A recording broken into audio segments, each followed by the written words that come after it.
दोस्तों, super power America गहरे संकट की ओर बढ़ रहा है। देश में इमरजेंसी यानी आपातकाल की स्थिति है और इस बार इसके पीछे का कारण है डोनाल्ड ट्रंप, उनकी जिद और जहरीली सियासत। जी हां, आधी रात को अगर फंडिंग बिल पास नहीं हुआ तो अमेरिकी सरकार का एक बड़ा हिस्सा शट डाउन हो जाएगा और इसका सीधा असर पड़ेगा लाखों सरकारी कर्मचारियों और करोड़ों अमेरिकी नागरिकों पर। ट्रंप की बिग ब्यूटीफुल पॉलिसी के नाम पर एजेंसियों की फंडिंग काटी जा रही है, हेल्थ केयर जैसी जरूरी सेवाओं पर कैंची चलाई जा रही है और अब वही कटौती शटडाउन की वजह बन रही है। सीनेट में रिपब्लिकन्स के पास बहुमत नहीं है, लेकिन ट्रंप अपनी शर्तें मनवाने के लिए देश को बंधक बनाने पर उतारू हैं। डेमोक्रेट्स चाहते हैं कि हेल्थ इंश्योरेंस और गरीबों की मदद करने वाली योजनाएं जारी रहे, लेकिन ट्रंप के लिए सत्ता और ईगो सबसे ऊपर है। आपने टैरिफ के दौरान ये देखा होगा। ये वही नेता हैं जिन्होंने अपने पिछले कार्यकाल में भी कई बार अमेरिका को इस तरह के संकट में झोंका और आज एक बार फिर उनके हाथों में जब सत्ता की बागडोर है, तब सुपर पावर अमेरिका अनिश्चितता की ओर तेजी से बढ़ रहा है। एक ऐसा नेता जो सत्ता में वापसी के बाद लोकतांत्रिक प्रक्रियाओं को बार बार चुनौती दे रहा है, जिसकी नीतियां अमेरिका की प्रशासनिक नींव को खोखली कर रही है। कांग्रेस में रिपब्लिकन्स की संख्या पर्याप्त नहीं है, फिर भी ट्रंप अपनी शर्तें मनवाने के लिए डेमोक्रेट्स को लगातार ब्लैकमेल कर रहे हैं, जिसकी असली कीमत अब चुकाएंगे आम अमेरिकी नागरिक। जी हां, वो अमेरिकी कर्मचारी जो सैलरी के बिना घर जाएंगे, वो बुजुर्ग जिनकी पेंशन लटक जाएगी और वो परिवार जिसे इलाज के लिए सरकारी सहायता की जरूरत तो होगी, लेकिन वो सहायता उस व्यक्ति तक नहीं पहुंच पाएगी। नमस्कार, कैपिटल टीवी के स्पेशल शो टर्निंग पॉइंट में आपका स्वागत है। मैं हूं नवेंदु शेखर झा। आज टर्निंग पॉइंट में आपको बताएंगे कैसे अमेरिका एक बार फिर ट्रंप के हाथों बर्बादी की ओर बढ़ता जा रहा है और अमेरिका में शटडाउन पर इतना बवाल क्यों मचा है। वीडियो बहुत शानदार होगी, लास्ट तक देखिएगा। अमेरिका में चारों तरफ मचा हाहाकार। शटडाउन से चंद कदम दूर सुपर पावर। ट्रंप ने कर दिया अमेरिका को बर्बाद। नागरिकों में अफरा तफरी का माहौल। दोस्तों, अमेरिकी सरकार शटडाउन होने की ओर बढ़ रही है। कहा जा रहा है कि आधी रात को सरकारी फंडिंग खत्म हो जाएगी और डेमोक्रेट्स और रिपब्लिकन्स अपनी अपनी मांगों पर अड़े हुए हैं। आपको बता दें कि व्हाइट हाउस में आखिरी कोशिश के तौर पर हुई बैठक में भी कोई समाधान नहीं निकला। सीनेट के टॉप डेमोक्रेट चक शुमर ने कहा कि दोनों पक्षों में ज्यादा ही मतभेद बने हुए हैं। उनकी पार्टी जो कांग्रेस के दोनों सदनों में अल्पमत में है, वो सरकार पर अपनी ताकत दिखाने की कोशिश कर रही है। यह डोनाल्ड ट्रंप के दूसरे राष्ट्रपति कार्यकाल के 8 महीने बाद हो रहा है, जिसमें कई सरकारी एजेंसियों को खत्म किया जा रहा है। सीनेट के नियमों के मुताबिक सरकारी फंडिंग बिल को पास करने के लिए कुल 60 वोट चाहिए, जो रिपब्लिकन्स के पास 53 वोट से 7 ज्यादा है। अगर कांग्रेस आधी रात से पहले फंडिंग बिल पास नहीं करती है तो सरकार का कुछ हिस्सा बंद हो जाएगा, जिससे वाशिंगटन में नया राजनीतिक संकट गहरा जाएगा और चारों ओर अफरा तफरी का माहौल तो अभी से ही है, यह और ज्यादा हो जाएगा। क्या होता है शटडाउन? अमेरिका में शटडाउन तब होता है जब संघीय सरकार को चलाने के लिए जरूरी बजट या खर्च की अनुमति कांग्रेस यानी संसद से समय पर नहीं मिलती। ऐसे में गैर जरूरी सरकारी सेवाएं बंद हो जाती है और कई सरकारी कर्मचारी या तो बिना सैलरी के काम करते हैं या फिर छुट्टी पर भेज दिए जाते हैं। कहने का मतलब है कि उनकी सैलरी रुक जाती है, वो बिना पैसे के काम करने को मजबूर होते हैं।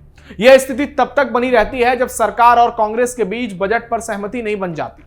शटडाउन का असर आर्थिक गतिविधियों, सरकारी सेवाओं और आम नागरिकों पर भी पड़ता है। अमेरिका में हर साल नया फाइनेंशियल ईयर 1 अक्टूबर से शुरू होता है। उससे पहले कांग्रेस को 438 संघीय एजेंसियों के लिए बजट पास करना होता है, लेकिन अक्सर समय रहते समझौता नहीं हो पाता। ऐसे में या तो टेम्पररी बिल पास करके सरकारी कामकाज चलाया जाता है या फिर बजट ना बनने पर शटडाउन लागू हो जाता है। इस बार भी यही संकट खड़ा हो गया है। अमेरिका में पिछले 50 सालों से शटडाउन लगना आम बात है। मौजूदा हालात में राष्ट्रपति डोनाल्ड ट्रंप और कांग्रेस में डेमोक्रेट्स के बीच खींचतान तेज हो गई है। दोनों पक्ष हेल्थ केयर और सरकारी खर्चों पर एक मत नहीं बना पा रहे हैं। अगर समाधान नहीं निकला तो न केवल सरकारी सेवाएं रुक जाएंगी बल्कि अमेरिकी अर्थव्यवस्था पर भी बड़ा असर पड़ेगा। कांग्रेस को अक्सर खर्चे के प्लान पर सहमति के लिए ऐसी समय सीमा का सामना करना पड़ता है। इस साल मार्च में भी शटडाउन का खतरा था, जब रिपब्लिकन्स ने बजट कटौती और कर्मचारियों की छटनी पर डेमोक्रेट से बात करने से ही इनकार कर दिया।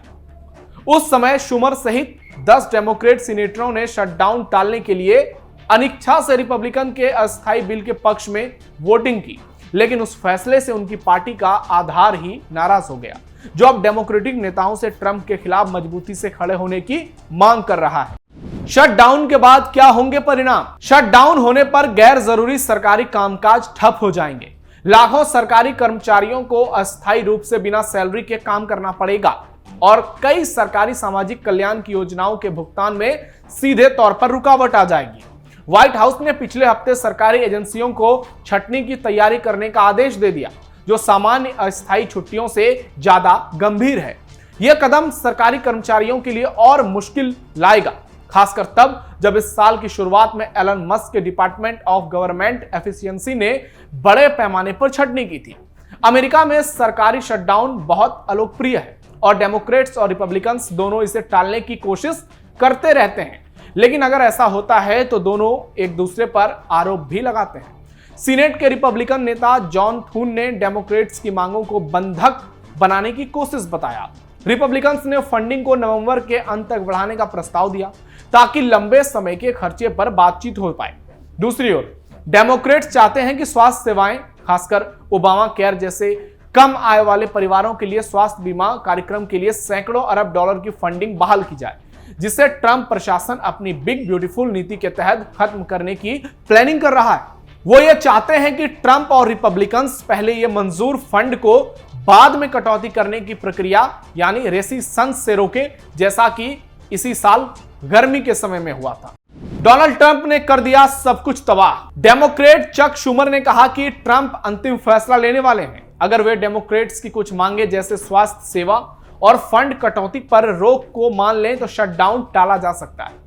लेकिन उपराष्ट्रपति जेडी वेंस ने डेमोक्रेट्स पर अमेरिकी जनता को धमकाने का आरोप लगाया और कहा कि डेमोक्रेट्स सही कदम नहीं उठा रहे, जिससे शटडाउन की आशंका बढ़ रही है। हाउस ऑफ रिप्रेजेंटेटिव्स ने पहले ही अल्पकालिक फंडिंग बढ़ाने का बिल पास कर दिया है, यानी temporary. Republican house speaker Mike Johnson ने डेमोक्रेट्स पर दबाव बनाने के लिए इस हफ्ते अपने सदन को वाशिंगटन वापस नहीं बुलाया। जॉनसन ने डेमोक्रेट्स पर गैर जरूरी मुद्दे उठाने का आरोप लगाया और कहा कि अगर डेमोक्रेट्स सरकार को बंद करने का फैसला लेते हैं तो इसके परिणाम उनकी जिम्मेदारी होंगे। तो दोस्तों, अमेरिका का मौजूदा राजनीतिक संकट कैसा है, ये मैंने आपको इस वीडियो में बता दिया, जिसकी जड़ में एक ही नाम है और वो है डोनाल्ड ट्रंप, अमेरिका का सन की राष्ट्रपति। शटडाउन कोई नई बात नहीं है, लेकिन ट्रंप के दौर में एक राजनीतिक हथियार बन चुका है। यह सिर्फ बजट की लड़ाई नहीं है, यह अमेरिका के मूल्यों, इसकी संवेदनाओं और इसके लोकतंत्र की परीक्षा है। अब देखना यह होगा कि क्या अमेरिका एक बार फिर इस संकट से उबर पाएगा या ट्रंप की जिद दुनिया के सुपर पावर को अंधेरे में धकेल देगी, जैसा कि टैरिफ के दौरान देखने को मिल रहा है, जहां पूरी दुनिया अमेरिका के खिलाफ हो चुकी है, लेकिन ट्रंप अपने ईगो के चक्कर में पीछे हटने को तैयार नहीं है। हालांकि बहुत जल्द खबर आएगी कि टैरिफ पर भी डोनाल्ड ट्रंप बैकफुट पर आ गए हैं और बहुत जल्द पीएम मोदी के जाल में वो फंसते नजर आएंगे। तो अमेरिका में शटडाउन पर आपकी क्या राय है? आपको क्या लगता है, क्या ट्रंप ने वाकई में अमेरिका को डुबा दिया है और आधी रात क्या होने वाला है? तो इस खबर पर अपनी राय कमेंट बॉक्स में जरूर दीजिए। आप सावधान रहिए, अलर्ट रहिए, अपने आसपास पैनी नजर रखिए और देखते रहिए कैपिटल टीवी। फिलहाल धन्यवाद।